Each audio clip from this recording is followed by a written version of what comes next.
Hello. It's a little wobbly today, which sounds about right. A little bit wobbly. Okay, there we go. One of the things I like about the people who are interested in my astrology is that I make up that you are not attached to it being fancy and flashy.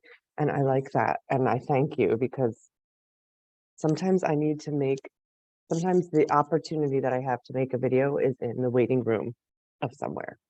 So thank you for your softness and grace around that. And as a colleague, a beautiful Piscean male astrologer colleague of mine said that he pointed out that yesterday was the first moon. Our collective, well, let me say it's the 14th of April and it's 10:03 a.m. on the East Coast of the United States.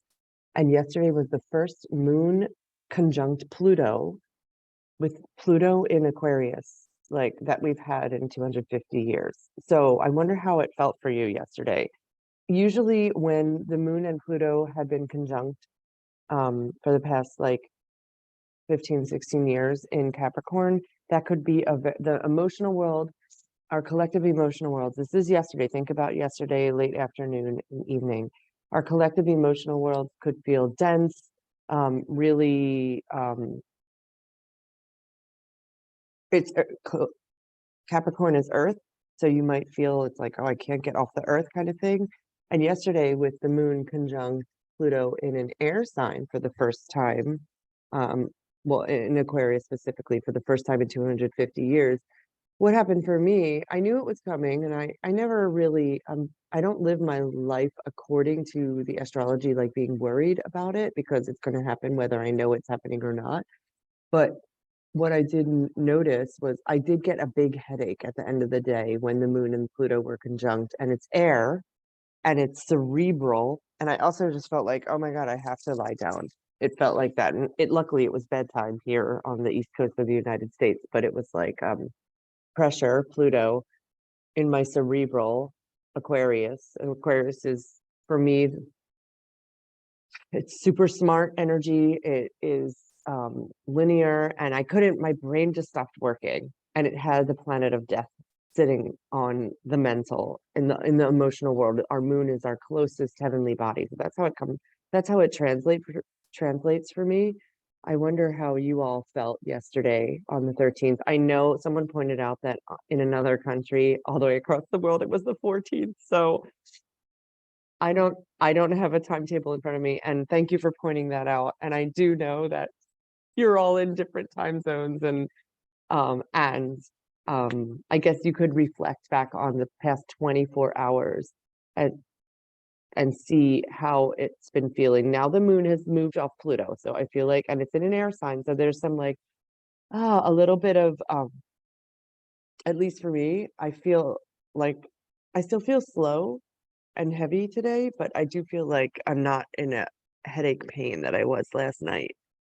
I do always feel like I have to rub my eyes. When I'm talking about the astrology, sometimes I have to rub my eyes. I feel like that's like I rub the energy, I rub the channeling out of me.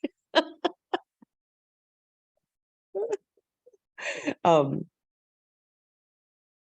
Saturn and Venus are still squaring each other right now. And it's actually going to be exact today. So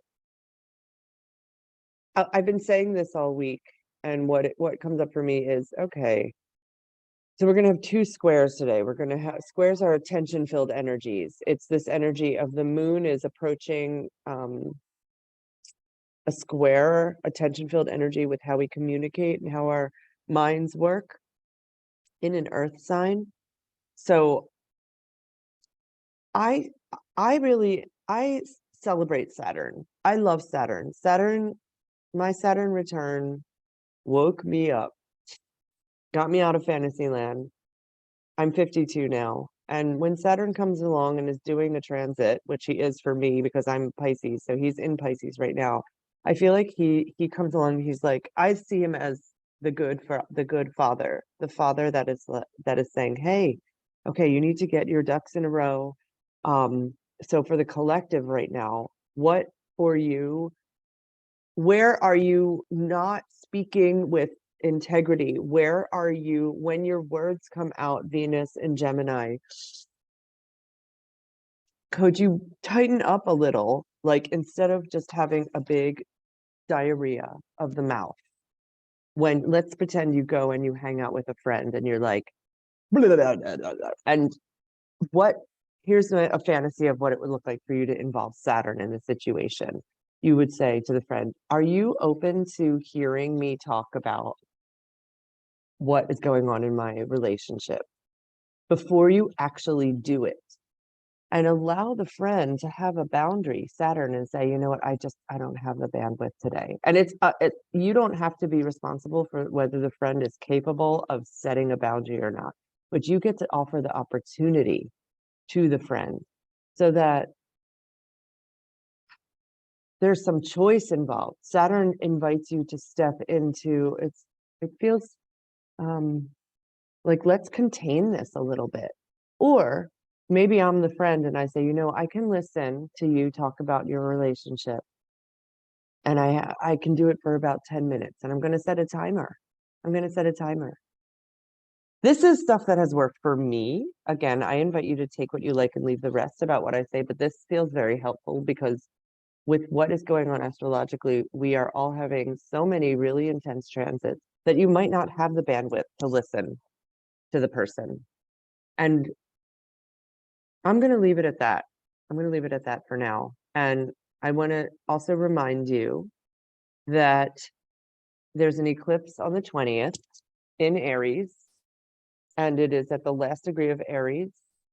And if you are saying to yourself, whoa, I'm feeling really weird right now, you probably are feeling the effects of the eclipses already. And I have videos that are available for each astrological sign, your rising sign and your sun sign. And if you don't know your rising sign, you can listen to it for your sun sign.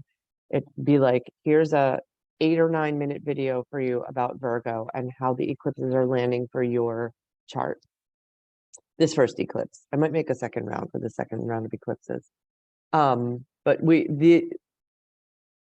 and it's donation only. I don't do a lot of by donation only. So if you'd like to, you could donate anywhere from $1 to $550 billion. And you can write to me if you're interested in that. I do also have one spot opening for a container on VOXER with me for either a week.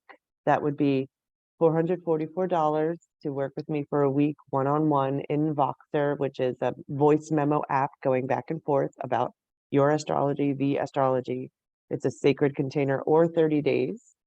The 30-day container is $1,111. And I am getting feedback that it is feeling really helpful and supportive. And so you can reach out to me if that interests you too. Okay, thank you so much. I'm at natalielevinastrology.com.